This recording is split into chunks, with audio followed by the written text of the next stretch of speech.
Hey, this is Belwickett. How are you witchlings doing? We are going to go over, we're going to redo a video we did a while ago, the basic Wiccan altar tools. We didn't explain it very well and we got a few bad views on it, so we're going to go over it and explain it better. So this is going to be a basic Wiccan altar setup, or more just showing the tools. So to be a basic Wiccan altar, you're going to need to set it up. You're going to need to set it up like the elemental setup. Earth, air, fire, and water. That is as basic as you can get it. What is inside this brown square is as basic as you can get it. We have earth, which is security and strength. Air, which is knowledge and intuition. Fire, which is courage and passion. And water, which is emotion and love. The representations of each of these, the pentacle would be a representation of earth. The wand would be the representation of air. The athame would be the representation of fire. And the chalice would be the representation of water. All of these can be switched out and replaced with different items depending on how you feel it should go, or if you don't actually have these tools. These two tools, the wand and the athame, can be switched out because in some traditions the wand is fire and the athame is air.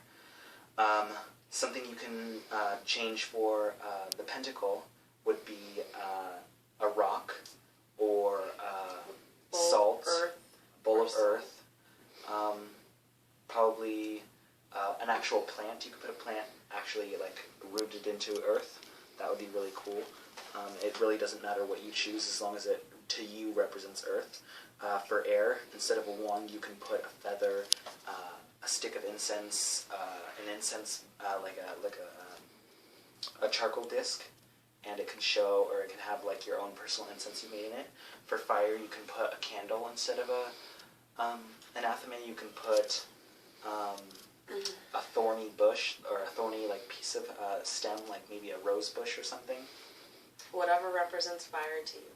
And for the chalice, instead of using a chalice, you can put a bowl of water, a cup of water, a blue stone, something that represents water to you.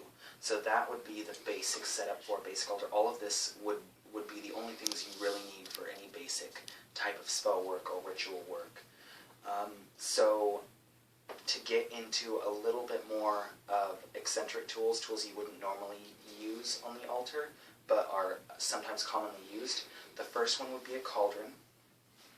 The cauldron can be a representation of every element, actually. It could be considered earth because it holds things, it's stable, it's got strength. It doesn't have any strength! It can also be a symbol of air if you put incense inside it, or a charcoal disc and have the incense flowing out of it. It could also be fire. You can burn fires in it. You can burn petitions and affirmations inside it. It could also be water. You can hold water inside it. And a common representation, or a common... it's commonly known for a representation of the womb of the goddess. So, as you can see, it looks kind of like a belly with babies in it. There are no babies. Because that's what Wiccans do. They put babies in cauldrons. Controversy. The next one would be the Book of Shadows. People don't normally put it on their altar because it takes up a lot of space, but it's a very, very important tool in the witch's toolkit. The Book of Shadows is your journal, your personal diary of everything you do magically and even non-magically. You can put anything in it, and it's sort of like it's like an inanimate familiar. It's your friend.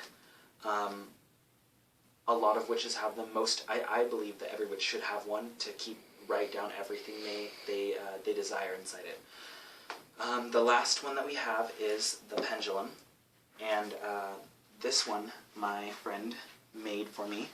It's made of twine and a large crystal. It's very natural looking. The pendulum it's for divining yes or no answers. Usually, you can do other things with it. Scry for scry for any negative energy or positive energy that you need to look for. It's also used for finding lost objects. We're at 5 minutes? Okay. So it's an important tool because it is, like I said, an easy way to get yes or no answers. It's not as popular as the Witch's Tarot, but the Witch's Tarot is a little bit more complicated, so people tend to use the pendulum instead. We forgot the deity. Oh. Well, we forgot to grab the deity symbol. That is our last one. Okay.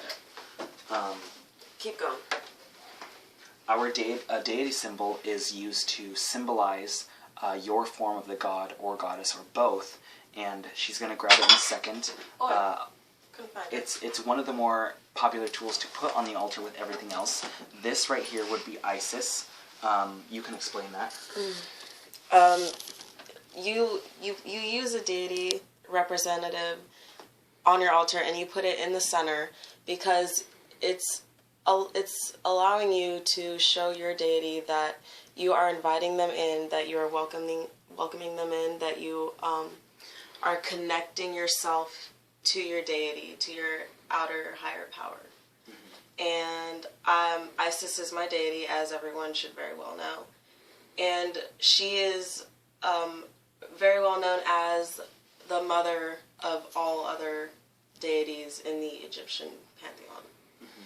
She is the mother of magic, the mother of childbirth, just the overall mother of creation. But you can put whatever representation of deity that you would like. So that was our video, a short video on the basic Wiccan altar tools. It was our redo, so hope you guys liked it. It's much better. Find us on Facebook at the House of Belwickett. You can find us and email us at thehouseofbelwickett@yahoo.com. You can also find us on YouTube as you're watching right now. We have a Tumblr, thehouseofbelwickett.tumblr.com. Twitter at House Belwickett. Witchbox. Witchbox, we're on there too. So hope you guys liked our video, and blessed be. Peace. I didn't have to say much.